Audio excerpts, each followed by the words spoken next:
a thing that I would change. When I look back on every day, I count the blessings that became, like when the drought needed the rain. So a very good morning, boys and girls, and welcome to somewhere completely different to the channel, and welcome to Iceland. So this is an absolute bucket list location for me, and I'm absolutely thrilled to finally be able to get here. And I kind of thought we'd start off with something familiar, which is long exposure photography. And I thought we'd take some photographs of some of the beautiful waterfalls in the area. So let's get stuck in and see what this first one has to offer. Yeah, that's slippy. So this first photograph that I'm going to show you, I have already taken it. There's a lot of spray coming off the waterfall, and I didn't really feel comfortable having two cameras, one of them completely unweather sealed and one of them with an unweather sealed body. So it's a composite image. I've had to use the polarizer for the foreground, but the amount of time that the polarizer was on the lens, well, the top half of it got covered in water droplets. So it's a bit of a composite. The first bit is the polarizer for the foreground with the rocks and the grass, and the second photograph is the waterfall, the cliff and the sky itself. It was a 2.5 second exposure down at f7.1 and ISO 200 on the Olympus CM1 Mark II. Here's the first one.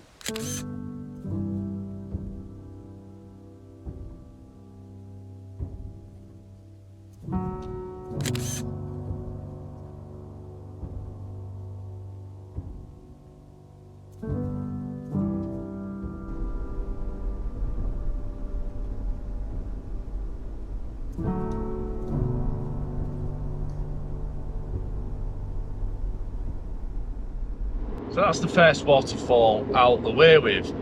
I felt a little bit rushed while I was there. There's a lot of people in a very narrow space and it just felt a little bit uncomfortable and maybe not right just to have cameras and tripods strewn all over the place. Obviously other people want to enjoy these places as well, so it was a bit of a rush job. I hopefully got a couple of photos that I'm happy with. But now we're currently driving to Skógafoss Waterfall, which is maybe 3 or 4 kilometres away from where we are now. And that's the next location on day 1 of my Iceland adventure. So hopefully, in a very short while, we're pulling up at Skógafoss so you can see it out the window. That's impressive.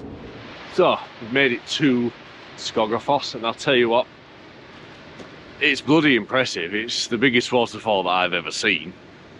There's just so many people about, so I'm trying to wonder how to vlog this and take photos at the same time. I wonder if the trusty good old GoPro may come in use, but that's Skógafoss behind us.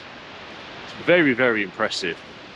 It's a shame, or is it a shame? There's a little river behind me. I wonder if we can maybe climb up there, up to the other side and photograph it high up. Looks like there's a viewing point up to the top right of it.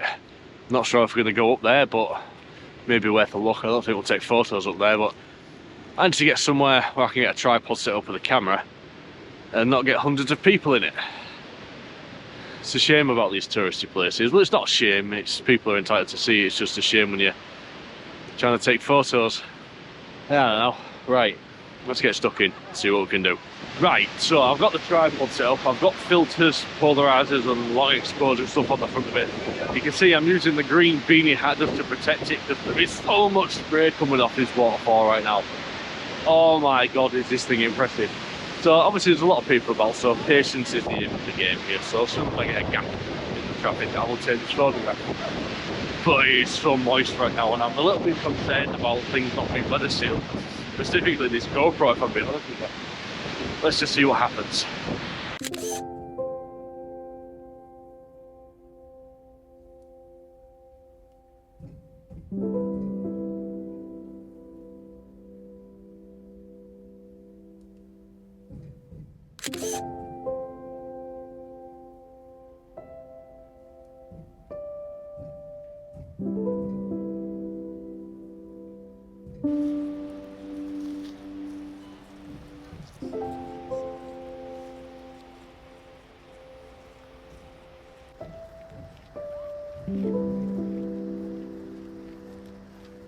So quite a bit of time has passed since we last spoke to one another. I went back to the car to get dried off and warmed up a little bit. The problem being really close up to the waterfall is essentially the spray. So all of the camera equipment, myself, the microphones, the GoPro, everything was just getting soaked wet through. So I went back to the car, get dried off a little bit, which kind of gave me a bit of enthusiasm for this, because it was a little bit of a chore getting everything soaked wet through and the long exposures weren't working. And I kind of realised this is one of them waterfalls where you maybe don't have to show the motion of the water constantly. Maybe freezing it with some handheld shots would work, and I hope I was able to show that in that last little group of photographs. Now, we've moved a little bit further back, so we don't have the problem of all of the people wanting to take selfies in front of the waterfall. Well, it's not a problem as such, it was just a bit frustrating for myself when I'm trying to take my own photographs. So I've moved a little bit further back, and I think I've found something that might work really quite well. So you see we've got the side of the cliff face and the waterfall and all the autumnal grassy colours in the front. That's what we're going to do. So I've got a polarizing filter on the camera, and I've also got a 10-stop filter on the camera. And we're down at f4.5, which is giving me a 10-second exposure time down at ISO 200. So let's take this photograph.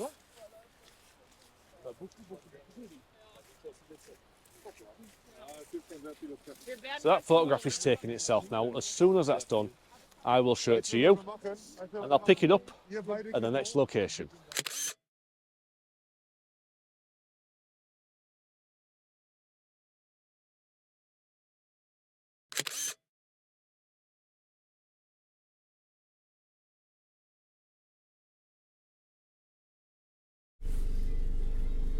Alright, so the next little piece of this adventure, we're going to go down to the old plane wreck on the beach.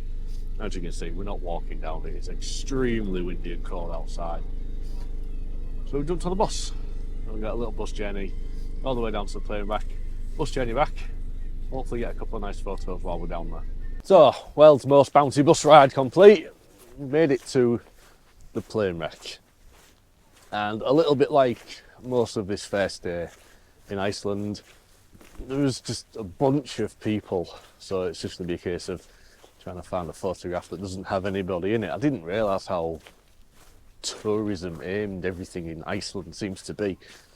A little bit frustrating, but here's what it is, and these things are there to be enjoyed, aren't they? So there's a beach, which is a good thing, so I'm not going to have a look around there.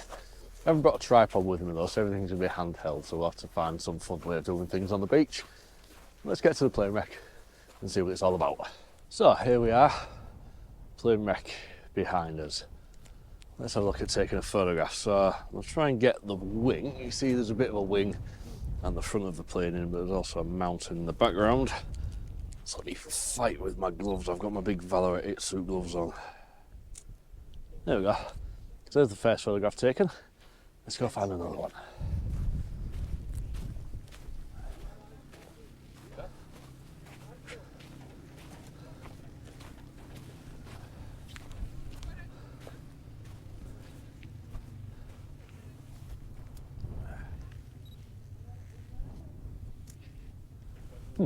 That one's very similar, only from the other side, but it's what it is. There's a guy with a tripod. Let's get all his way. Let him take his photograph. So I've moved round to the front of the plane now. Well, there's a large group of people with high vises and helmets have now come to climb all over it. It's so frustrating. Why do you have to climb over something? Why can't you just leave it be for the next generation of people to enjoy? It's a bit of a frustration of mine there. I don't understand it. Everyone's trying to take pictures over everybody. I'll take me around, I'll show you. I'll show you what's going on. There's people trying to take pictures everywhere, but why people have to climb on it, I don't know. Let's try and get something at the front. It's a shame the cockpit seems to have disappeared, but, you know, it's what it is, isn't it? It's so cold in the wind right now as well. I was expecting Iceland to be cold, but the wind really has a bite, and tomorrow morning the plan is to go to Vestrahorn. And I looked at that with the wind chill, it's going to be down to about -13. So that'll be fun. Let's concentrate on today first and try and get a picture of the front end of this plane. So it took a little bit of time, a little bit of patience, but I managed to finally get a picture from, well, roughly this angle of the plane with nobody stood on it. So I got the picture that I came for, so I'm very happy about that. What I'm not happy about is the wind. It is brutal. And I think it might be time to maybe hide in the plane until the bus comes back and takes us back to the cars. Bit of a strange one this.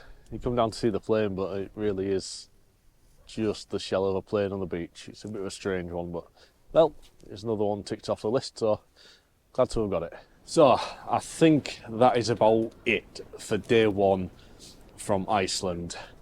I've been out in the cold and the wet and the wind pretty much all day now, so I think it's maybe time to head back to the hotel, get warmed up, and then maybe start planning tomorrow's visit to Vestrahorn, which is a 6-hour drive pretty much across the island, which I'm really not looking forward to. But Vestrahorn tomorrow, which will be part 2 of this series, I'm really looking forward to seeing, apart from the aforementioned temperatures on the beach. But yeah, so until the next time, I love you and leave you and say peace and goodbye, and don't forget to check out part 2 and part 3 of this little mini series from Iceland.